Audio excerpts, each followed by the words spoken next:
எல்லாத்தையும் அனுப்பி வச்சுட்டா நம்ம வேலைக்கு என்ன செய்யறது? நமது தேவையே பிறருடைய நன்மைதான். மக்களுக்காக நாம் வாழ்வை அர்ப்பணித்துக் கொண்டவர்கள். நமக்கு இது சேர்த்து வைக்கும் ஆசை வளர்த்துக் கொண்டார். பிறருக்காக நாம் எதையுமே சாதிக்க முடியாது. சொத்தோட பேசலையா? உங்க சொத்தாவது ஏன் சொத்தாவது எவன் சொத்துக்கோ நம்ம இதுவே சண்டை போடுறது. இருப்பதையெல்லாம் எடுத்து வழங்க இருவரும் முடிவெற்றி விட்டார்கள். ஆமா, முன்பிருந்தவர் நேற்று இல்லை, நேற்று இருந்தவர் இன்று இல்லை, இன்று இருப்பவர் நாளை இல்லை.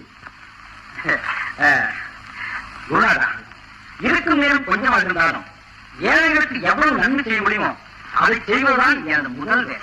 நல்ல ஆட்சிக்கு இலக்கணமான நேரத்தாகணும். பதவி ஆசைக்கும் வெகுமதிக்கு ஆளான என்ன வேறுங்கிறத சபலவர்கள் கருத்துமே நமக்கு எடுத்து காட்டாங்க.